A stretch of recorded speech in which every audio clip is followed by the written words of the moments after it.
Selamat pagi. Nah, langsung alam semesta menjawab tuh omongan saya ya. Kenapa madu penyebab diabetes? Karena madunya itu bukan madu. Madunya itu adalah GULA. Ya, itu yang saya bilang. Dari mana madu itu bisa menjadi gula? Dari kadar air yang lebih dari 20-30%. Bagaimana cara mengamatinya? Ya simple, kembali lagi saya bilang, masukkan ketika kamu mendapatkan madu, masukkan ke dalam freezer. Kalau di freezer dia tidak beku, maka itu layak diminum. Artinya kadar airnya di bawah 17%. Kalau madu itu tidak beku di freezer. Tapi kalau madunya beku, nggak usah beku, mengkristal saja, berarti kadar airnya di atas 20% itu. Jadi lebih baik jangan dikonsumsi setiap hari. Jadikan untuk pemanis saja. Ya, minum kopi, kasih madu dikit, nah itu boleh-boleh aja. Kemelenying orang Jawa bilang.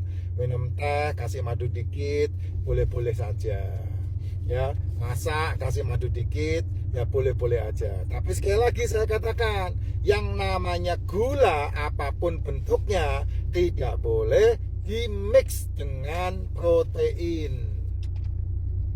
Itu kamu harus paham betul. Yang namanya gula apapun tidak boleh dimix dengan protein. Contoh sate. Sate itu kalau dicocol dengan kecap masih mending. Tapi kalau sate dibakar dengan kecap, nah kamu tidak bisa makan setiap hari. Karena apa? Karena karsinogenik. Jadi boleh enggak makan sate? Ya boleh, saya juga makan sate. Tapi saya makan sate tidak setiap hari, bisa seminggu sekali. Kenapa? Kok saya makan sate jarang? Lebih aman saya makan kuah-kuahannya. Ya karena satenya harus dibakar, bumbunya pakai kecap. Itu dia. Ya kecap itu kan sudah oksidasi, ya delay yang dioksidasi itu ya kecap. Ya rasanya enak. Tapi kalau dipakai untuk memasak, ya mau ndak mau kamu ndak bisa sesering mungkin, Jess. Kayak makan tongseng, kamu boleh tanya sama Bu Su saya kalau makan tongseng pakai tambahan kecap ndak? Enggak. Saya udah percaya sama yang masak aja, udah kecapnya udah cukup. Tapi kalau kamu lihat aja orang-orang makan bakso, itu kuah baksonya sampai hitam. Ya, bukannya ndak boleh, Jess, itu kan mulut-mulutmu sendiri. Hakmu untuk melakukan itu, ya silahkan aja. Ya semua kan pilihan ya, semua pilihan. Nah ini contoh yang paling waras masuk akal ya, dikatakan sama Bu Agnes, Agnes ya, Bu Agnes Sutinah. Betul Pak J, saya bertahun-tahun minum madu setiap hari 2 sendok makan, akhirnya saya kena diabetes. Ya kalau cuma makan madu 2 sendok makan setiap hari sih sebetulnya tidak ada masalah. Cuman masalahnya setelah makan sendok makan kan kamu masih makan kue, masih makan jajanan, masih makan tepung-tepungan, mimian, goreng-gorengan, itu kan masih makan itu. Jadi itu yang saya bilang berlebih karena tubuh hanya membutuhkan 100 mg. Jadi kalau seandainya makan madu 2 sendok, stop semua yang berhubungan dengan gorengan, stop semua yang berhubungan dengan gula, stop semua yang berhubungan dengan tepung. Nah itu tidak ada masalah pasti. Ya, belum lagi nambah nasinya lagi. Itu kan di dalam nasi bukan hanya ada glukosa, tapi ada sakrosa sama ada fruktosanya juga. Kan itu yang betul di sana. Gitu. Sedangkan ketika kamu makan telur, makan ikan, makan daging, kamu tidak perlu menambahkan yang namanya tepung, yang namanya gula, yang namanya gorengan, yang namanya nasi. Itu kamu tidak perlu menambahkan karena telur, ikan, daging, seafood di dalam tubuhmu bisa dipecah menjadi glukosa. Telur, ikan, daging, seafood di dalam tubuhmu bisa dipecah menjadi sukrosa. Telur, ikan, daging, seafood di dalam tubuhmu bisa dipecah menjadi fruktosa. Nah itu yang membuat saya hari ini stop makan yang berhubungan dengan nasi dan antek-anteknya, tepung dengan antek-anteknya. Tapi kalau kepengen Pak, ya kalau tombol pengen aja kan tidak masalah. Nyicipin namanya, tombol milik kata mama saya. Tombol milik kata nenek saya. Ya kepengen ya udah nyicipin aja. Kayak saya meeting. Kayak kemarin kita makan pizza ya. Bener enggak? Kita makan pizza setelah sekian tahun dan sekian purnama kita tidak makan pizza. Kemarin saya makan pizza meeting di Fatmawati. Nah, itu saya lakukan. Karena apa ya? Karena memang dipilih. Semua yang masuk ke tubuh saya pilih. Oh, kemarin saya makan apa ya? Oh, dalam waktu 24 jam yang masuk ke tubuh saya apa ya? Nah, di situ saya memutuskan untuk memasukkan apa tidak. Gitu. Karena sedikit banyak kan kita butuh energi, butuh kalori. Nah, kalori kalau kamu tidak masukkan melalui gula, ya kamu masukkan melalui protein. Kan seperti itu. Nah, kalau kamu nge-gym, kamu udah lihat, oh hari ini saya jalan 10.000 langkah. Oh hari ini saya nge-gym 2,5 jam. Nah, berarti kamu makan nasi 1 sendok, 2 sendok masih wajar, masih tidak apa-apa.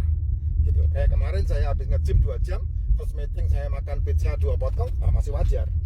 Tidak ada masalah gitu. Nah, itu kewajaran itu yang tahu kan kamu sendiri, Jas. Oh, yang jalani kehidupan kamu, masa saya yang suruh ngitung? Nggak mungkin lah saya suruh ngitung. Yang pasti kamu yang ngitung, bukan saya. Gitu ya. Nah, itu hal kayak begitu kamu pelajarilah ya.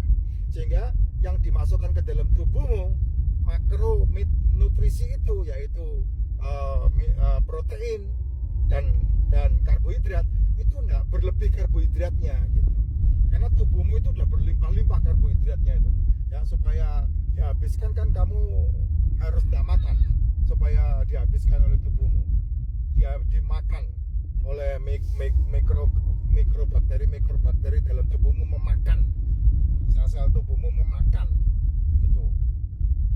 Sehingga minimal dengan cara seperti itu kan yang pasti berat badannya turun, berat badannya berkurang. Itu kan kamu akan menjadi lebih sehat gitu. Itu pemikiran itu nalar itu ya. Ilmunya saya pikir semakin kamu mempelajari ilmunya semakin pusing nanti.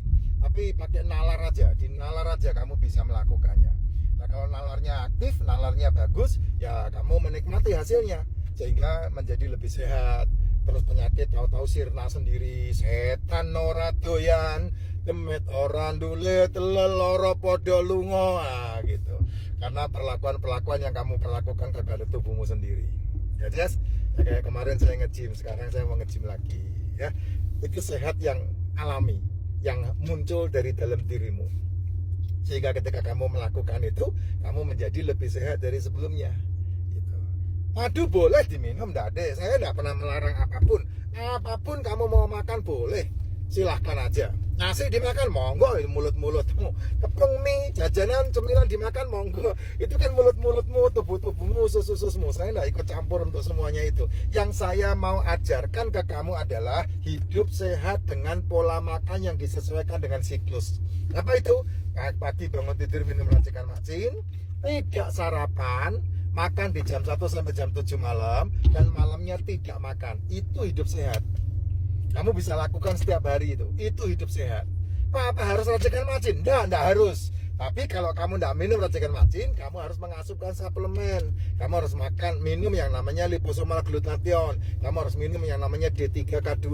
Kamu harus minum yang namanya MCT. Kamu harus minum yang namanya probiotik. Kamu harus minum namanya propolis. Kamu harus minum yang namanya kalsium, magnesium. Kamu harus minum yang namanya royal jelly gitu. Apakah itu semuanya harus sekaligus dimakan? Enggak, kamu harus memilah-milah. Kayak saya memilah-milah 2 di antara 7 boleh.